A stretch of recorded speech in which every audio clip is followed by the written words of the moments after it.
자, 오늘 할 내용은 합의 법칙이랑 곱의 법칙 두 가지에 대해서 할 거다라고 하는 거.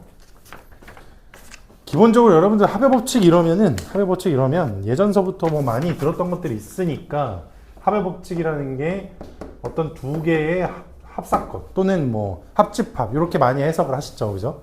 그런데 그럼 곱의 법칙은 뭐니라고 물어보면 뭔 집합? 곱의 법칙은? 교집합? 차집합? 교집합이라고 보통 많이 생각하는데 아닙니다. 아니에요. 절대 저렇게 생각하면 안 돼요. 자, 일단 이거에 대해서 얘기를 좀 한번 해볼 건데 첫 번째 오늘 합의 법칙에 대해서부터 먼저 얘기를 할게요.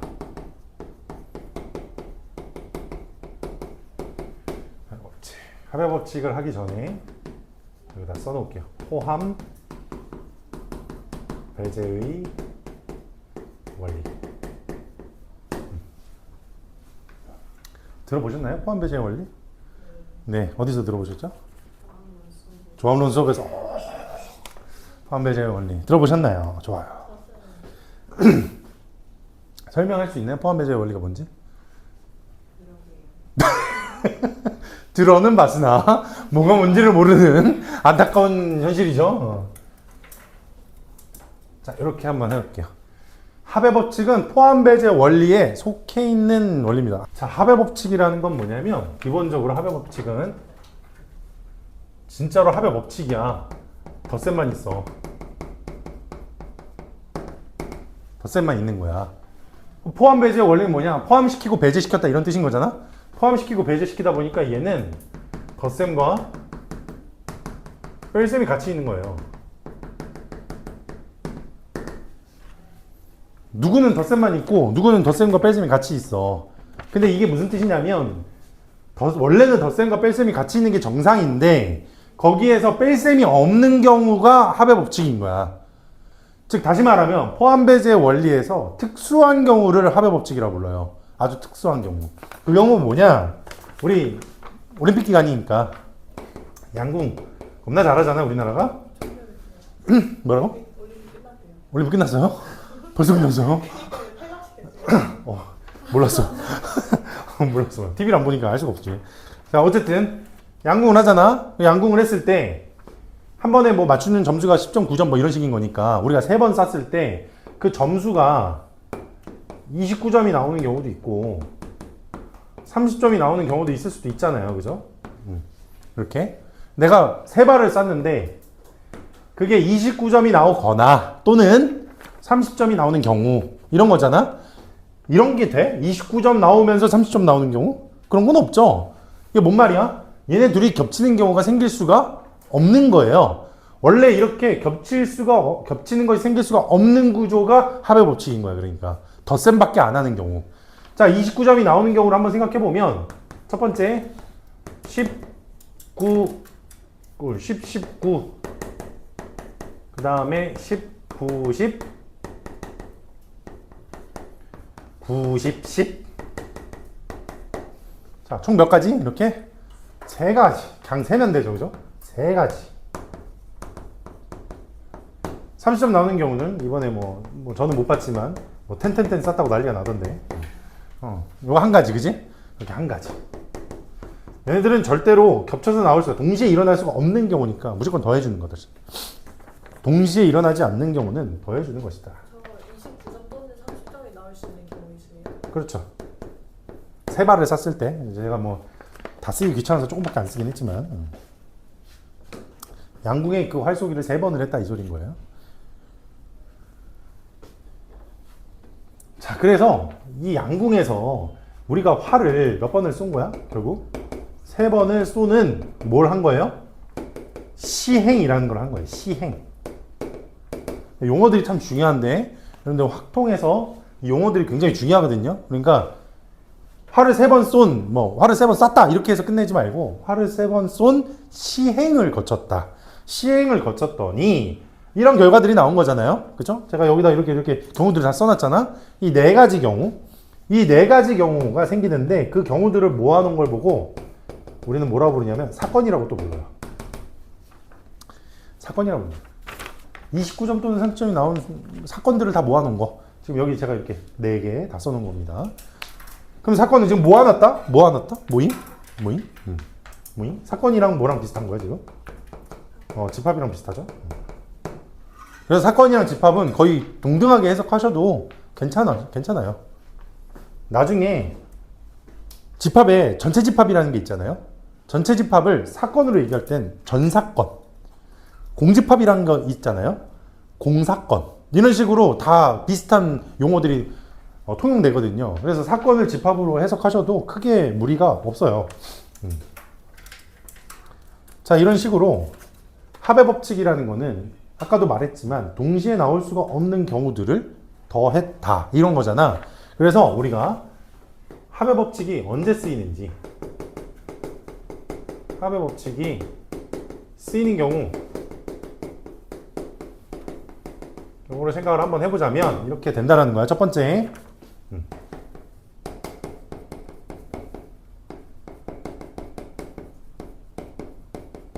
케이스 분류를 하는 거예요. 케이스 분류. 29점 나오는 경우랑 30점 나오는 경우 두 가지 분류했잖아요. 그죠? 분류했는데 이런 경우가 있어. 뭐냐면 A 사건이랑 B 사건이 아예 이렇게 서로 떨어져 있는 경우. 집합으로 따졌을 때는 어떤 집합이라고 불러? 얘네들을? 응? 떨어져 있는 거! 아! 그게 서로서인 경우. 집합으로 생각했을 때는 이거야. 근데 이걸 사건으로 했을 때는 나중에 뭐라고 부르냐면 배반 사건이라고 불러요. 나중에는 배반 사건이라고 부른다. 여튼 요 경우는 우리가 전체 합집합의 개수라는 거는 그냥 누구랑 누구 더한 거야? A랑 B 더한 거겠죠? 이렇게. 간단하게 이렇게 표현을 할 수가 있겠죠? 그런데 하다 보면 겹치는 게 생기는 경우도 생겨요. 예를 들면 100 이하의 수 중에, 자연수 중에 2의 배수랑 3의 배수, 2의 배수 또는 3의 배수의 개수를 구하시오 라고 하면 2의 배수 세고 3의 배수 센 다음에 그러다 보면 자연스럽게 누구의 배수는 두 번 세? 6의 배수는 두 번 세는 거니까 그 6의 배수는 한 번은 뭐 해줘야 돼? 빼줘야 되겠죠? 그렇죠. 요 경우에는 A 합집합 B라는 거는 A랑 B랑 더한 다음에 교집합을 빼줘. 자, 이게 포함배제의 원리라는 거예요. 다 포함시켜 일단. 2의 배수, 4의 배수 다 포함시켜. 그 다음에 6의 배수는 하나는 배제시켜. 이런 뜻인 거야. 간단하죠, 그죠? 말 뜻이 간단하지. 그러니까 두 개를 바라보시면 둘 다 사실은 똑같은 개념인데 요 밑에 있는 개념의 특수한 개념, 즉 교집합이 없는 경우가 위에 거는 거잖아. 그지? 그러니까 제가 뭐라 그랬어요? 합의 법칙이라는 거는 포함배제 원리에서 특수한 경우 두 사건이 서로 배반 사건 또는 두 집합이 서로 소일 때를 말하는 것이다. 그러니까 기억을 할 때 그냥 포함배제 원리 하나만 기억해놔도 아무 상관없는 거지. 그지? 여기 합집합이야. 근데 여기서 고배법칙이 교집합이 아니라는 거, 교집합이 아니라는 거, 이거 보세요. 교집합 생겼잖아? 야, 6의 배수 세는데 무슨 곱하고 뭐 그럴 게 있나요? 아니잖아. 그냥 세면 되는 거지. 그러니까 고배법칙은 교집합이 아니라는 거 절대 잊지 마셔야 될 사실이에요. 알겠죠? 자, 여기까지가 합의법칙이야.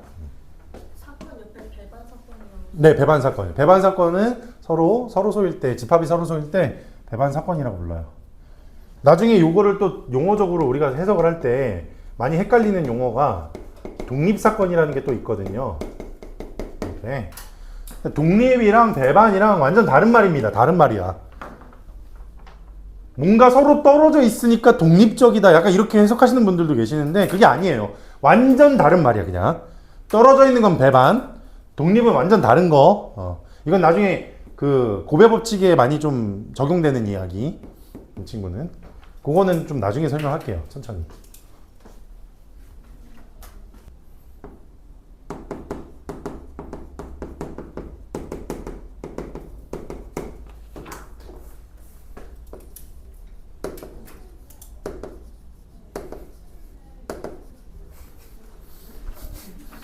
오랜만에 별 5개. 어허. 처음이네. 경우의 수에서 고배 법칙은 그만큼 중요하다. 사실상 우리가 합의 법칙은 경우의 수 공부하면서 합의 법칙 때문에 문제가 생기는 경우는 진짜 거의 없어. 물론 아예 없다고 말은 안 할게요. 저는 학문을 다루는 사람이니까 0.1%라도 우리가 생각을 해서 문제 생기는 사람이 있을 수도 있으니까 그 사람들을 배려해서 거의 없다. 그런데 고배 법칙은 언제나 문제가 생겨요. 언제나. 거의 대부분이. 알겠죠? 그러니까 요거는 아주 중요한 개념이다라고 얘기를 하는 거고. 자, 고배 법칙을 한번 얘기를 한번 해볼게요. 어떤 경우냐면 제가 요즘에 장비병 걸렸잖아요. 인정할게요. 엄청 장비병 걸렸어. 그래서 내가 지금 갖고 있는 패드랑 노트북 있죠? 노트북을 가지고 한번 제가 그걸 좀 얘기를 한번 해볼게요. 자, 요렇게 적어볼까? 패드, 노트북 이렇게. 제가 갖고 있는 패드가 아이패드 프로가 있고요. 아이패드 에어가 있고요. 갤럭시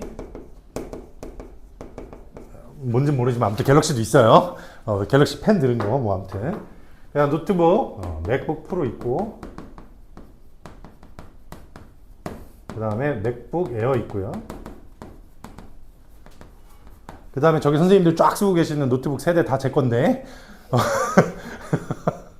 HP 노트북 있고 마이크로소프트 노트북 있고 그 다음에 뭐 하나 더 있는데 어디 거지? 뭐 아무튼 그것까지 쓰면 너무 많아지니까 그냥 두 개에서 멈출게 이렇게. 패드 3개, 노트북 2개 가지고 한번 얘기해 볼게. 공부를 할 때 저는 일을 할 때 패드랑 노트북을 반드시 2대를 가지고 일을 합니다. 항상 2대를 켜놓고 일을 해요. 사실은 더 정확하게 얘기하면 핸드폰, 아이폰, 패드 켜고 맥북 프로 켜고 4K 모니터 연결한 다음 맥북 에어 옆에다 놓고 총 그걸 이렇게 쓰면서 써요. 사실은 일을 할 때 거의 한 4-5개 그 켜고 쓰거든요. 뭐 한쪽에서는 막 영상 틀어서 나오고 뭐 아무튼 여러분들 공부할 때 2가지가 필수적으로 필요하다고 한번 생각해 볼게. 알겠지? 속으로 저 새끼 왜 저래? 근데 2대 갖고 있잖아요. 너무 좋아요. 이거 알아? 너희들? 맥북 프로랑 뭐 아이패드, 맥북이랑 아이패드 갖고 있잖아요. 그럼 그 마우스랑 키보드 하나 가지고 2대를 동시에 쓸 수 있어요. 동시에 쓸 수 있어. 그냥 이렇게 마우스로 이렇게 화면 이렇게 넘어가잖아. 맥북에서 그 커서가 패드 쪽으로 넘어가 버려. 그래서 패드에 클릭이랑 그거 다 돼요. 패드에서 뭐 복사해서 이쪽으로 그냥 붙여넣기를 맥북에다 하잖아? 그 노트북에 붙여넣기가 다 돼.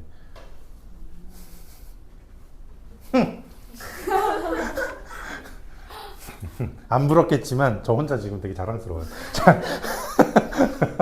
자, 그래서 패드랑 노트북을 하나씩 선택하는 방법의 가짓수를 찾아보자 이거야. 찾아보자. 자, 그러면 아이패드 이거 약간 함수랑 비슷해지죠, 그죠? 아이패드 프로에서 내가 선택할 수 있는 가짓수가 총 몇 가지예요? 2가지야. 그렇지. 프로 하나랑 맥북 프로 가지고 있는 경우랑 아이패드 프로랑 맥북 에어를 가지고 있는 경우. 그 다음 아이패드 에어랑 맥북 프로를 연결하거나 아이패드 에어랑 맥북 에어를 연결하거나 이건 호환이 될지 모르겠지만 갤럭시랑 맥북 프로, 갤럭시랑 맥북 에어 이런 식으로 우리가 연결을 해볼 수가 있잖아요. 그 가지수를 생각해보면 둘 해가지고 총 6가지겠지, 그지? 자, 둘 해서 6가지야.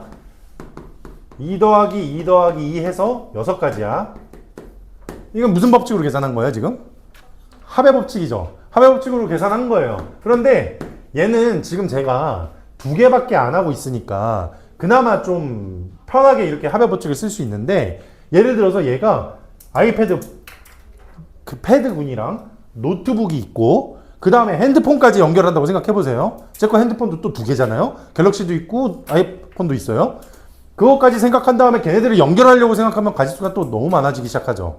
자, 즉 합의 법칙은 여러 개를 연결하는 입장에서 셀 때는 조금 불편해요. 조금이 아니지 많이 불편해 사실은. 그래서 얘를 쉽고 편하게 계산하는 방법. 패드에 내가 몇 가지 갖고 있어? 3가지 갖고 있어. 그 다음에 노트북에는 몇 가지 갖고 있니? 2가지 갖고 있죠? 걔네들을 서로 뭐 하면? 곱하면. 그러면 6가지가 되더라. 즉 3 곱하기 2에서 6 나오면 이게 더 계산하기가 편리하더라 이거야. 왜? 지금은 2개밖에 없어서 크게 별 차이 없어 보이지만 하나 더 생기면 그때는 엄청 파워풀해지겠죠. 그죠?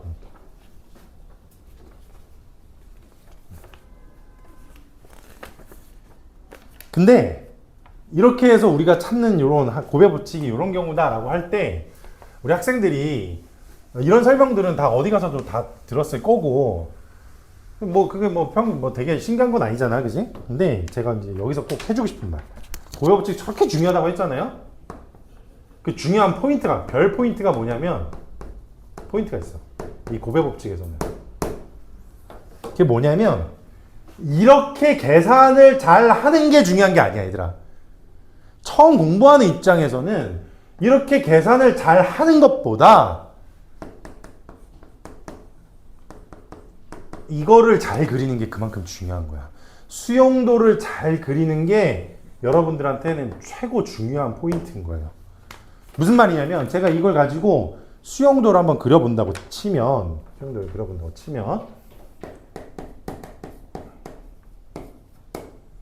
뭐 아이패드 프로 선택을 하잖아, 그지? 그 다음에 뭘 선택할 수 있어? 맥북 프로 선택할 수 있죠, 그죠? 이런 식으로 수용도를 그려가는 거 있죠? 이게 사실 제일 중요한 거라고. 근데 수용도는 이거 가지고 하기가 조금 애매하니까 제가 수용도 얘기를 한 김에 색깔 칠하기 문제 한번 내볼게요. 색깔 문제.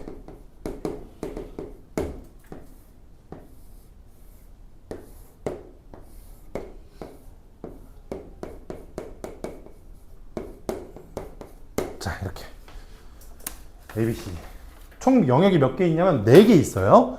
영역이 4개 있는데 색이 4개 있어. 색 4가지를 사용하여 모두 사용하여 색 4가지를 그냥 사용하여 모두라고 쓰지 말고 사용하여라고 써. 하여 영역을 나누는 방법의 수.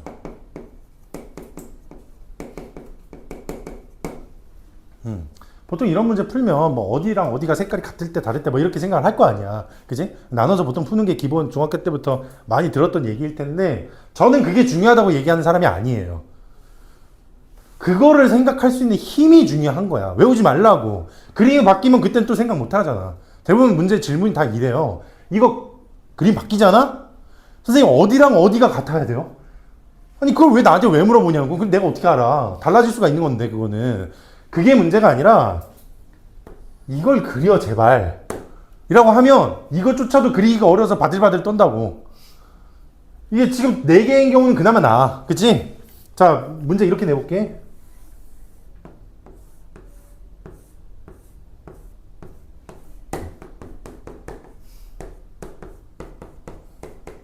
자, 이거 색깔 칠하기. 이러면 이제 난리가 나는 거야. 막 우와라 뭐 이러면서 갑자기 우와라 질문이요 이러면서 어디랑 어디가 같아요? 너무 많아요. 막 이러면서 난리가 나. 제가 얘기하는 거는 그러니까 수용도가 그래서 중요한 거야, 얘들아. 알겠지? 직접 하나씩 해가면서 규칙을 찾을 줄 알아야 돼. 물어보기 전에. 내가 직접. 알겠지? 자, 선택하는 요 수용도 그리는 첫 번째 색깔 칠하기에서 우리가 선택해야 되는 요소가 하나 있는데 닿는 면적이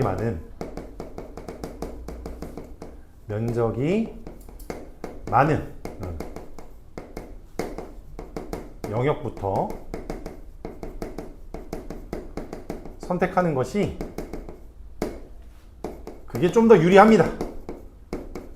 정답이라고는 얘기 안 할게. 그냥 유리하다 이렇게. 뭐 다르게 세도 어차피 다 세지기 때문에 뭐 그게 정답이라고 말할 수는 없고요. 그냥 유리하다 이렇게.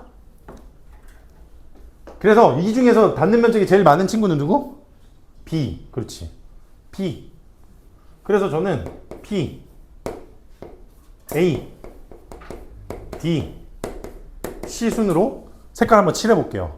색깔 4가지는 그냥 스몰로 적겠습니다. 색깔 4가지는 소문자로 적을게. A, B, C, D. 자, 한번 가보자 이거야. 자, B에 칠하는 것부터 누구부터 칠할 수 있냐면 A부터 칠할 수 있겠지? A, B, C가 있다고 치면 그 다음에 B에 칠해주고 A가 칠해주고 났으면 A에 칠할 수 있는 건 총 몇 가지예요? 세 가지. 그렇지, 세 가지야. B, C, D 이렇게 세 가지야. 그 다음 D에 칠해줄 수 있는 건 B랑 A를 제외한 나머지 몇 가지야? 두 가지. 그렇지. A, B를 제외한 이쪽은 C랑 D가 되겠죠? 자, 여기 CD 칠해졌어. 그 다음에 C에 칠하려고 보니까 누구만 신경 쓰면 돼? B랑 D만 신경 쓰면 되잖아? 그래서 B랑 D만 신경 쓰면 돼. A랑 C가 아닌 나머지 몇 가지? 두 가지. 그죠? 그 다음 B랑 D, 즉 A랑 D를 제외한 나머지 몇 가지? 두 가지. 맞아요? 이런 식으로 그냥 세면 되는 거야. 이렇게 수영도를 그려나가는 게 중요한 거라고. 이해했어요? 이렇게 그리다 보면 A랑 뭐 예를 들어서 D를 고를 때, D를 맨 마지막에 고를 때 차라리 이게 C가 바뀌었으면 더 설명하기가 편했을걸. 여튼 예를 들어서 B, A, D, C가 아니라 C, D 순으로 했을 때 D를 선택할 때 있잖아요.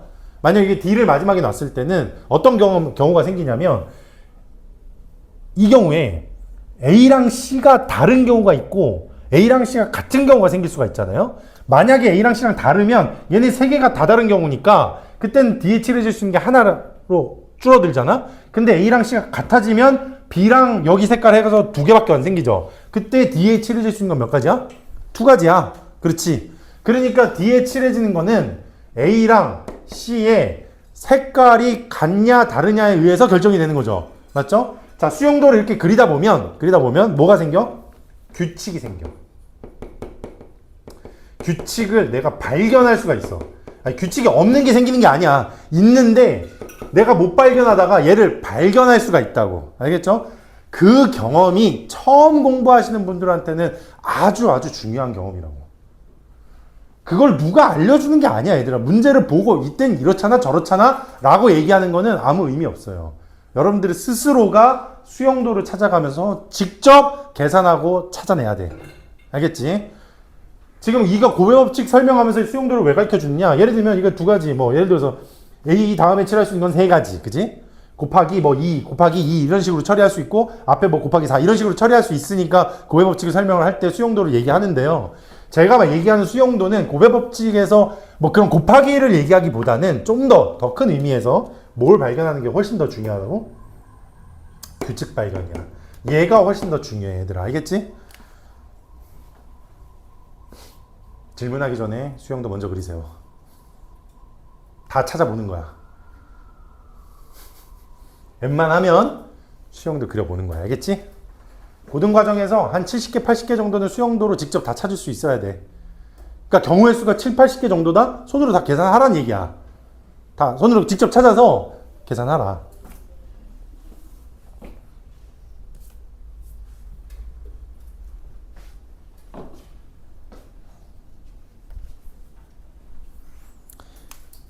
자, 그래서 여기다 쓸까? 고배법칙을 적용하는 경우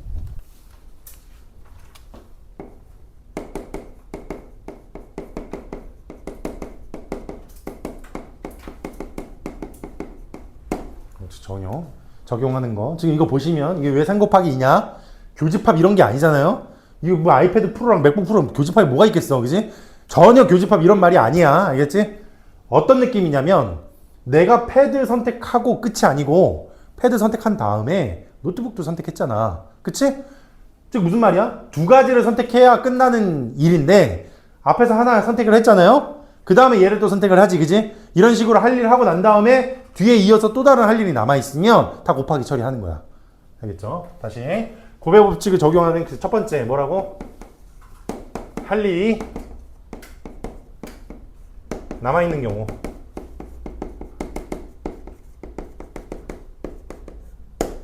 즉 이어서 일을 하는 경우지. 이어서 일을 계속하는 경우. 그때는 고배법칙이 성립한다. 그리고 두 번째. 그리고 요 개념에서 많이 이제 헷갈리는 거지. 뭔가 교집합이 들어가는 것 같아서. 예를 들어서 주사위를 던졌는데 짝수랑 소수가 나왔어. 그럼 246이랑 235잖아. 걔네들 교집합 찾아라 그러면 2지, 그지? 그 하나밖에 없죠. 맞아요? 저 교집합 찾는 거는 고여 법칙이랑 아무 상관 없잖아. 그치? 그런데 내가 이렇게 문제를 내는 거야.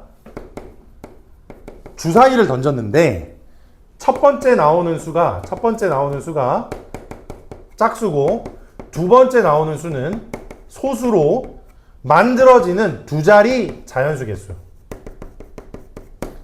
이걸 찾아라. 이렇게 내면 첫 번째 나올 수 있는 수가 짝수니까 몇 가지? 하나, 둘, 셋, 세 가지. 두 번째 나올 수 있는 수도 소수 몇 가지? 세 가지. 아까 전에 내가 뭐라 그랬냐면 주사위를 던졌어. 한 번 던지고 끝이야? 한 번 더 던져야 되지, 그지? 할 일 남아있죠? 이런 개념일 때는 뭐 한다? 곱하기 한다. 이것도 그러니까 첫 번째 나오는 게 짝수고 두 번째 나오는 게 소수다라는 걸 보고 그리고의 문제가 아니고 사실은 1번이 문제인 거라고. 알겠죠? 할 일이 남아있는 경우에는 뭐 한다? 곱한다. 그게 곱의 법칙에 쓰는 내용이에요. 자, 그 다음에 곱의 법칙까지는 이렇게 썼고 여기다가 특집이라고 할까? 교란수. 요거는 가끔 나오니까 적어놓고 잊지 말자. 교란수. 옆에다가 괄호 열고 열. 교란수 열.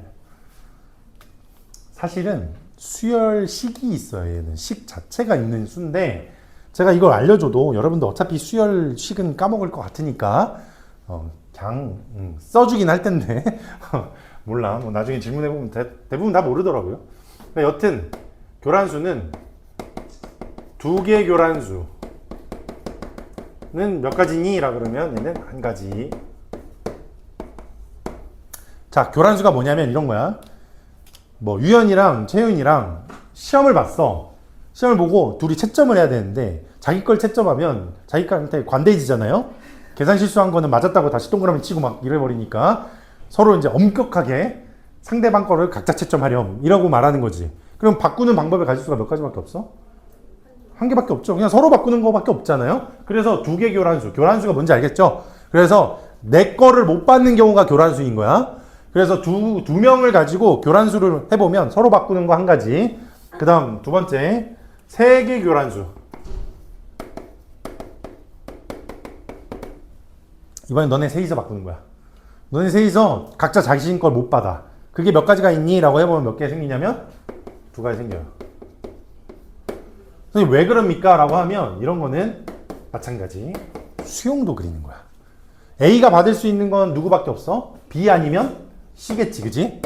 자, B 받고 난 다음에 B한테 줄 수 있는 건 C랑 A 중에 누구밖에 없어? C랑 뭐라고요? C랑 A 중에 C 줘야 돼요. 왜? 얘가 A 받으면 얘가 C 받아야 되니까. 그거 안 되잖아? 그래서 A로 끝나야 돼, 이렇게. 그 다음, C 줬을 때는 B랑 A가 남는데, B랑 A 중에서는 얘가 A 받고, 얘가 B 받고. 총 몇 가지 경우밖에 없어? 두 가지. 이렇게 수용도 그려서 찾는 거야. 그 다음, 4개 교란수. 방금도 계속 얘기하지만, 내가 시험을 봤는데, 내 거 시험지를 못 받는 경우. 남의 시험지밖에 못 받는 경우. 라고 생각하시면 돼요. 또는 예를 들면 여러분 주민등록증 나왔나? 안 나왔어요? 성인 되면 나온다고? 18살만 돼도 나오지 않나? 고2 때 나올걸? 맞아요. 고2 때 나와요. 네, 저 고2 때 받았는데. 여튼. 아, 그래요? 아무튼 주민등록증이 있으면 내 거 주민등록증 말고 다른 사람 거밖에 못 받는 경우. 뭐 결국 뭐 여러 가지가 있겠죠. 그죠? 자, 4개일 때는 총 몇 가지다? 자신이 아닌 경우. 자기 자신이 아닌 경우에. 자, 이것도 다 뭐 하는 거? 수형도 그리는 거. A 못 받아. B 들어갈 수 있겠지? 그럼 B를 제외한 몇 가지가 생겨요? A, C, D가 생기죠? A, C, D야. A, C, D 생겨. 그럼 A, B 썼으니까 지금 C랑 D 남았죠? 그럼 얘네가 각각 D랑 C. 그 다음에 B, C 썼을 때는 A랑 D가 남지. 그럼 얘가 D, 얘가 A. 그 다음 B, D 썼을 때는 A랑 C 남죠? 여기가 A, 여기가 C. 총 몇 가지야? 3개. 근데 여기 앞에 올 수 있는 게 B, C, D 또 3개죠? 그래서 3 곱하기 3. 이게 고배 법칙이잖아. 9가지 이렇게. 오. 몇 가지 외워두면 딱 괜찮을 것 같아. 네 번째. 5개 교란수. 이건 숙제로 남겨두겠습니다. 여러분들이 수용도로 찾으세요. 하. 뭐 몇 개 안 되겠지 하고 세겠지? 근데 옛날에 몇 번 숙제가 있었구나. 몇 개 안 되겠지. 해보세요. 교란 수열도 있긴 한데 아까도 말했듯이 뭐 각기 줘봐야 맨날 까먹으니까 굳이 그거는 말 안 해줄 테니까 여기까지는 그래도 시험에 자주 나와요. 자주 나오고 선생님 6개 나오면 어떡하죠? 안 나와요. 6개 안 나오는 이유는 5개가 몇 가지인지 찾아보면 알 수 있어요. 아, 이래서 6개는 죽었다 깨어나도 안 나오겠군. 이렇게, 이거를 충분히 파악할 수 있는 숫자예요. 알겠지?